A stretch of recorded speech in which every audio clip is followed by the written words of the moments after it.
Hello everybody, and welcome to another fly tying video produced by the folks at AlaskaFlyFish.net. I'm Flashback Max, and today we're going to tie the Pink Wog or Techno Wog or whatever you want to call it.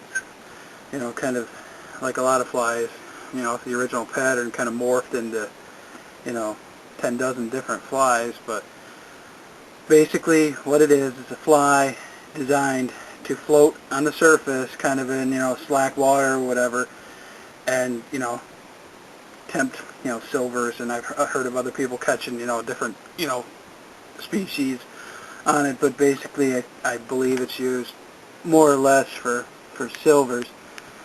I know in Montana Creek there's a good spot. You'll have to go up there and find it yourself. I'm sure a couple of you guys know where that is, but anyway, we'll just kind of go through the parts of the fly here. We got underneath this marabou tail we have some flash. Like I said, tail of marabou, nice thick tail. This is pink deer hair, obviously. I know, like I said, it's been changed so much and people have done so many other things with it. A lot of times, what you'll see now is some like foam laid over the back to improve the flowability of the fly, but we're just going to tie the original, good time fella here. So, get this guy out of vise. A word of caution. If you're married or, have a roommate or something that is a neat freak, be careful with this fly. I've gotten yelled at a lot. I'll elaborate more in a minute. So, anyway, we'll get this guy underway. Not really anything super hard about tying it, other than spinning deer hair. I know people have a lot of trouble with that, so maybe we can, kind of work on that. Let me get the camera adjusted just so. Basically everything on here is pink, except for the thread I'm using because I don't have any pink thread. But I don't think you guys will probably hold that against me. Anyway, like I said, nothing real hard. I'm using, it's called Polar Flash, pink Polar Flash. Actually, it's like a saltwater, I think, more or less material, but I like it. I think it does what I like to do, and that's mix flash together. It's got, some little angel hair things in it, some, flashaboo in it, crinkled up stuff, whatever. Anyway, you've seen my flies before. I like to tie the flashaboo in so it stays. I got it about halfway in my hand. Take it 1, 2, 3, few wraps, fold it back over itself, pull it out. You'll break the flash before you rip it out. I got some nice, really big marabou blood feathers. I'm just going to stick those together and use the tip. You want it, roughly, maybe a little bit shorter than the whole length of the fly, or of the hook. Take that, measure that, and when you cut it off, do yourself a favor. Down in here, it's just like deer hair or bucktail or anything like that. When you cut the feather off right here, you've cut off the tips of a lot of fibers that were stuck down here. So rather than wrapping those all in, kind of strip that junk out of the bottom, and you won't have such a big, gob of stuff at the back. You'll still get one because this is a crap load of marabou, but anyway, just lay that in there. Don't do it right at the back, because you'll end up with a giant gob of stuff right here, and it'll make it hard to spin the deer hair. But I'm just putting that in there like that. And now comes a moment of truth. Pink deer hair. What you want to do is, deer hair for a lot of people is really tough, but you don't want to think about spinning. Everybody's like, oh, you're spinning deer hair. You're not. You're flaring deer hair. And you can make it really easy by thinking about that to yourself. What I have is, I got a piece of deer hair maybe the size of a pencil. When you mash it down. You don't have to stack it. You don't have to, anything like that. What you do have to do is take it and brush that junk out. Now, what I do take it 1, 2 times, and just kind of pull it.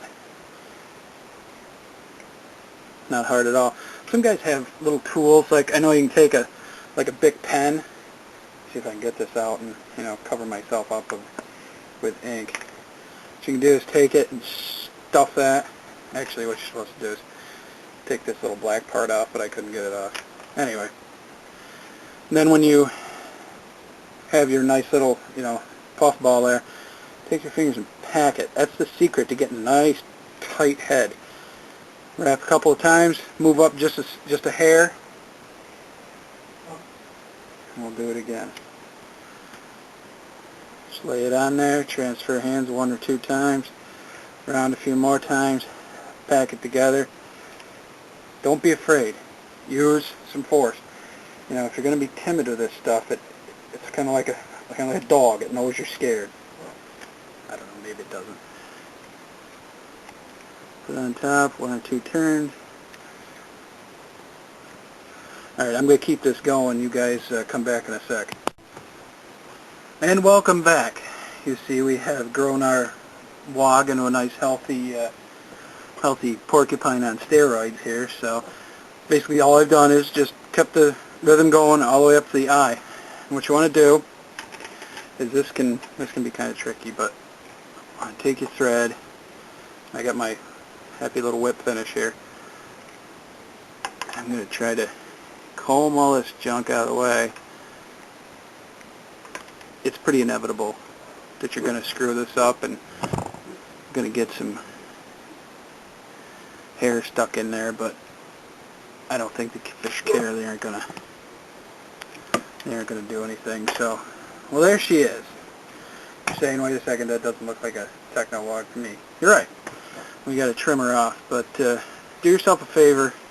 Use a old toothbrush or comb or something, or just your fingers, and go through here, because sometimes there's stuff that's trapped underneath there, and you cut it off and it'll look like shit. Excuse my language. Alright, now this is the part I was talking about if you're married or have a neat freak or a roommate or whatever. Hold on 1 sec. And we're back. Welcome to what I was talking about. We're outside now. If you don't have to worry about anything out here. So I'm just going to take the guy and I'm going to start trimming. An important thing is right here on the bottom of the hook, you want to have this nice and clear. So you want to just take this and give it some great big snips right off there. And you're going to hear me blow. That's an important part too, is when you clip it, you'll see it's not always, clear of stuff. So that, blowing it off, gets it nice and clear. What you want to do is, there's so many ways to trim these. Again, I'm just going to kind of trim it how I think I would fish it. And I get this like so. It's kind of like artistic expression, I guess. Get that under there.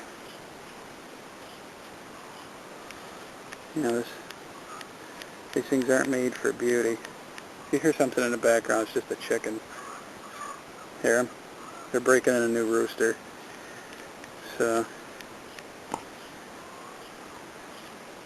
and I'm just going to kind of take this guy and maybe do him like that.